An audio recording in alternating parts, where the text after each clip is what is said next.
Hey guys, quick question. How come good shows like these are always cancelled? Pizza time.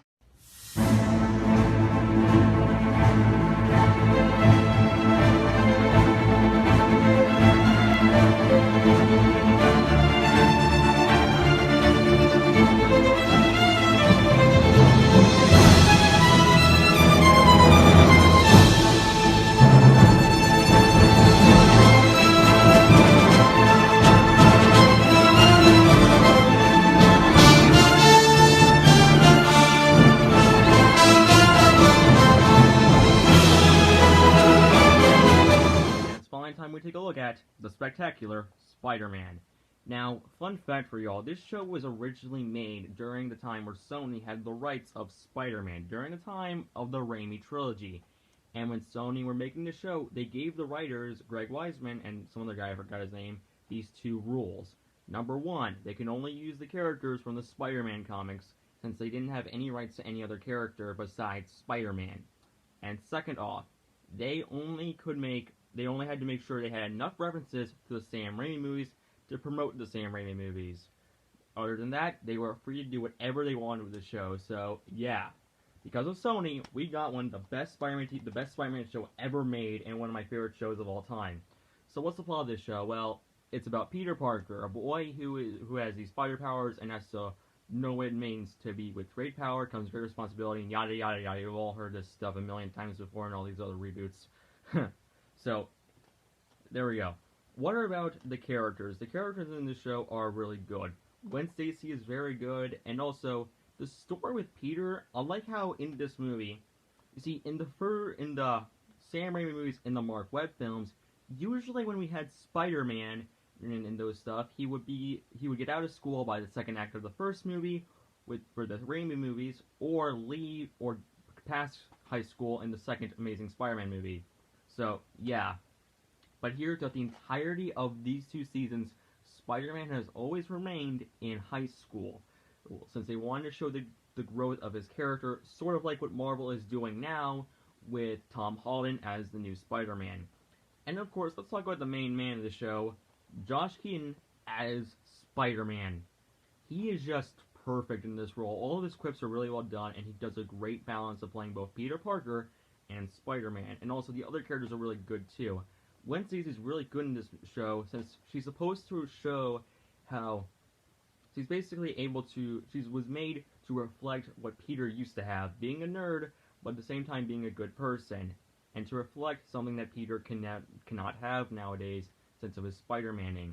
And also, I love how even though this show has action and fantasy elements in it, it's able to balance out the high school stuff and the stuff as Spider-Man perfectly. Both both of them are done really well, and I both have a blast in watching both of them, in my opinion. Also, this show as all shows how much crazy Peter's love life is. Like seriously, he has MJ, Mary Jane Watson, who's actually good in this show, Gwen Stacy, Liz Allen, Black Cat, all these other women that are fighting for his heart.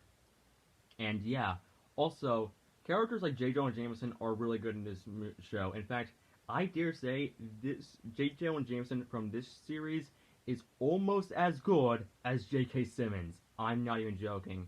I'm sorry if this review is a little unorganized, but it's because I'm talking about a TV show, not a movie. With a movie, I can just, talk about the plot and stuff, but with this, it's very hard to since there's a lot more time into it. So, there we go.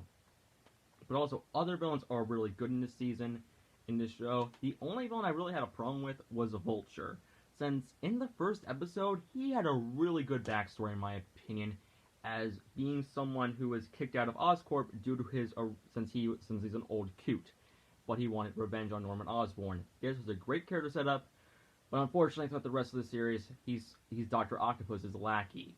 But still, also other villains in this show are really good, like how Sandman is really cool. Basically, even though he wants that big score, he is still kind of nice by helping this little girl from a pack of bullies and other such things. And of course, there's the Green Goblin, which I'll fully admit, Steve Blum is amazing in this performance. He's able to sound both creepy but funny at the same time. And also, the theme song is perfection. Like, this is probably the greatest superhero theme song ever made, along with Avengers Earth's Mightiest Heroes intro. And also, there was so much other stuff that I can talk about. But let's talk about Eddie Brock, aka the Venom. I love what they did with Venom in this show. This is my favorite interpretation of Venom anywhere in media. I like how at the start of the show, him and Peter are best friends. They were childhood friends. Heck, the plane crash that killed Peter's parents, Eddie's parents were in that same plane crash. But while Peter had the love and support of his aunt and uncle, Eddie had to grow up alone and become a lone wolf. But he is still a nice guy, like how he took Gwen Stacy to a dance when Peter was being an idiot and couldn't realize the fact that Gwen Stacy wanted a little bit of that spider women. You know what I'm talking about. Okay, I'm sorry, that sounded creepy. I'm sorry, people, I'm sorry. But still. Also, I love the character build-up for him. Like, you know he's going to become Venom, but you don't know when. And the episode 12 intervention is my favorite episode of the show, period. It is just so well done, showing the Venom saga, and it is amazing. And also, one problem I had with Spider-Man 3 was that if Harry knows that Peter is Spider-Man, why doesn't he just go to J. Jonah Jameson and say, hey, Peter, your photographer? Yeah, he's Spider-Man. But thankfully, in this show, Eddie went to J. Jonah Jameson as soon as he got the symbiote back and said, your worker, Peter Parker, is Spider-Man. And there we go. Also, I like what they did with Flash Thompson in this show, since usually he'd be your stereotypical bully, except for the Amazing Spider-Man, which actually gave him character development. But here, even though he's a jerk, he's actually kind of nice. Like, there's an intervention, he gives Peter a reality check when the Venom suit is taking over Peter and making him more aggressive. Also, this show, unlike Spider-Man 3, actually did the Venom story right. Seriously, screw you, Spider-Man 3. Dear God, I hate that movie so much. But still, at least this show did it better than the movie. I'm sorry, there's a lot of talk about this show. And then there's the second season. In Season 2, there was a love triangle between Peter, Liz, and Gwen, and yeah. Also, I want to talk about the Sinister Six episodes, since they're really good in my opinion.